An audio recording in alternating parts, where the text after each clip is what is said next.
Comenzando con nuestro segundo tema, que correspondería a la segunda unidad llamada ideas numéricas, vamos a hablar algunos conceptos.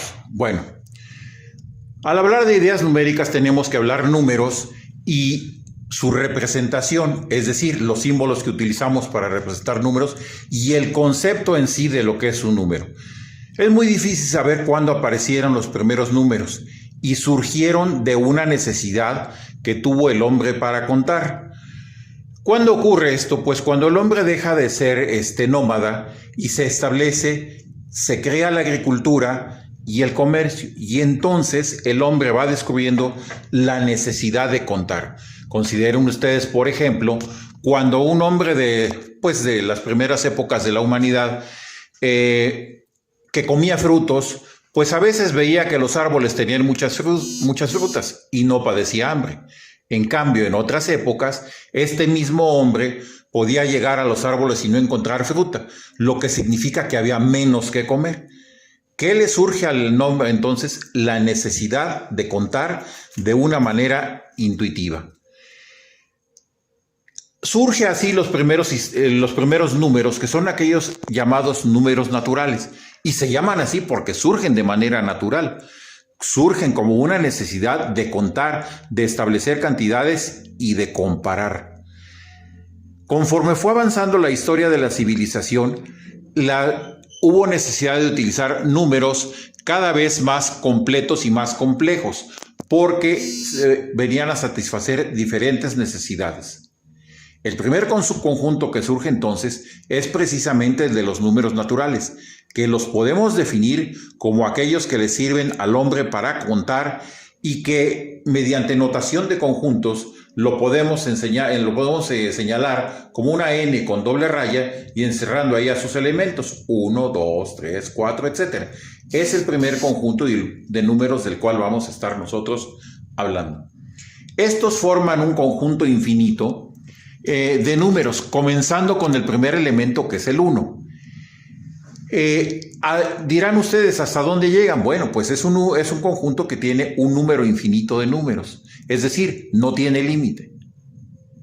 Y eso hace que surja un concepto interesante, el concepto de infinito. Fueron los griegos los que primeros hablaron de este concepto, el concepto del infinito, muy abstracto, y que lo que hace es representar a cantidades o muy grandes o muy pequeñas, las cuales pues no pueden medirse, pero sí se puede entender que son demasiado grandes o demasiado pequeñas. Es decir, infinito es un concepto, no es un número específico.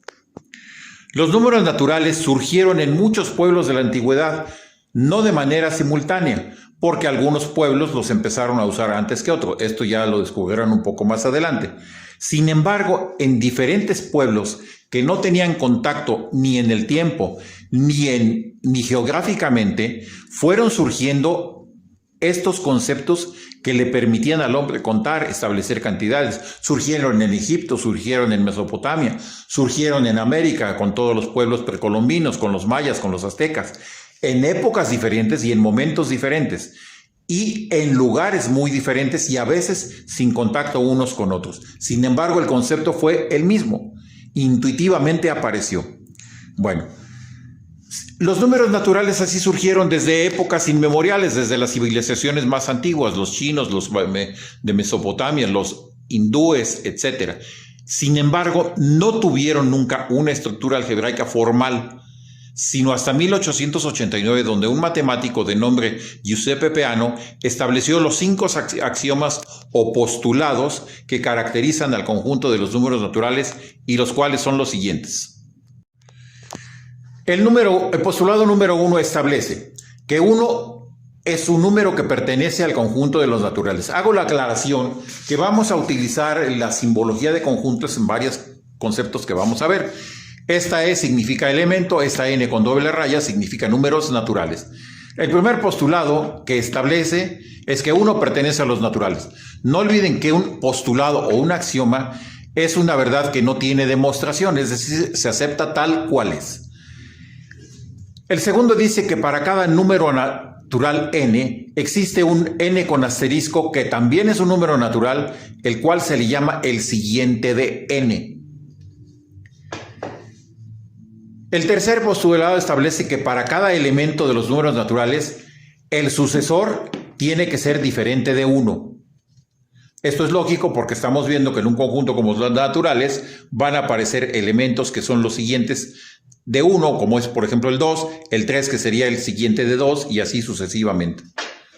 El cuarto, si m y n son números naturales y ocurre que sus respectivos sucesores son también iguales, eso solamente puede ocurrir cuando el número m y el número n sean exactamente iguales. El número quinto es que todo subconjunto S mayúscula de los números naturales en el que se cumpla que el 1 pertenezca a ese subconjunto, que un elemento K pertenezca a ese subconjunto y que el sucesor de K también pertenezca, entonces significa que este subconjunto es un conjunto de números que pertenece a los números naturales.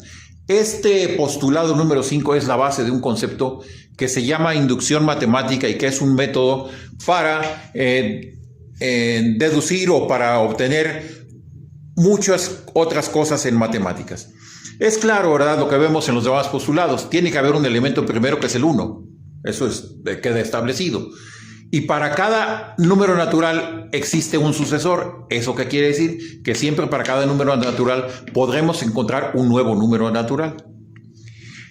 Ese nuevo número natural siempre será diferente de la unidad. Y esto que establece que para dos números enteros iguales, sus sucesores también serán iguales. Entonces, pues todos estos conceptos, que son los postulados de Peano, pues se establecen casi dogmáticamente porque son postulados que no necesitan una demostración. Estos coinciden con muchas de las propiedades que se han aprendido de manera intuitiva con los números, pero no se habían demostrado o no se habían postulado formalmente hasta 1889, siendo que los números naturales intuitivamente existen desde las épocas de los primeros pueblos, los hindúes, los chinos, etcétera. Ya lo comentaremos. Bueno, otra de las bases que establece o que permite existir al conjunto de los números naturales es el hecho de que podamos contar, es decir, el concepto de comparar. Contar es comparar algo que se tiene contra algo que no se tiene o comparar cantidades que son más grandes con respecto a otras que son más pequeñas. Este concepto de cantidad es un concepto primitivo por medio del cual se puede percibir, ¿verdad?, cuando haya una abundancia o escasez de objetos. Recuerden el ejemplo que les mencionaba yo hace un momento, en el cual decía que el hombre primitivo comparaba los años en los cuales podía colectar muchos frutos y comer contra los años en los que no tuviera prácticamente que comer. Todos estos conceptos de contar surgieron en los diferentes pueblos de la antigüedad y cada uno de ellos fue estableciendo diferentes símbolos para señalar las diferentes cantidades que estuvieran ellos escribiendo. Entonces, esto permite establecer que haya una correspondencia entre lo que es una cantidad y el símbolo que la representa, el numeral que la representa. Esto surge en todos los pueblos, en diferentes lugares, en diferentes épocas y en diferentes tiempos. Bueno, por ejemplo, si queremos contar las letras de la palabra álgebra, podemos hacer lo siguiente: asociar a cada letra un número y así establecer cuál es el numeral o símbolo que me va a representar la cantidad de letras que tiene esa palabra. Esa cantidad de letras o numeral representa la cardinalidad, es decir, la cantidad de elementos que tiene un determinado conjunto. Por ejemplo, aquí tenemos la palabra álgebra y si a cada letra le asociamos un símbolo, veremos que tenemos un 7. Este símbolo 7 me representa esta cantidad de letras que yo tengo aquí. Es decir, 7 es el numeral que me representa la cantidad de letras que hay en esa palabra y es el símbolo que se utiliza para representar a dicha cantidad. Muchos pueblos tuvieron diferentes símbolos para representar una misma cantidad. Pensemos, por ejemplo, los mayas utilizaban barras y puntos, los egipcios utilizaban líneas verticales, los mesopotámicos utilizaban cuñas, pero todos esos sistemas podían representar a la misma cantidad, solo que con diferentes símbolos. Bueno, como tarea les pido investigar y elaborar un cuadro sinóptico o tal vez una infografía o algo parecido en el cual aparezcan los diferentes símbolos utilizados por los pueblos que les pongo a continuación. Y más o menos en qué fecha surgieron y cuáles son los símbolos que utilizan. Cada sistema de estos está basado en diferentes principios.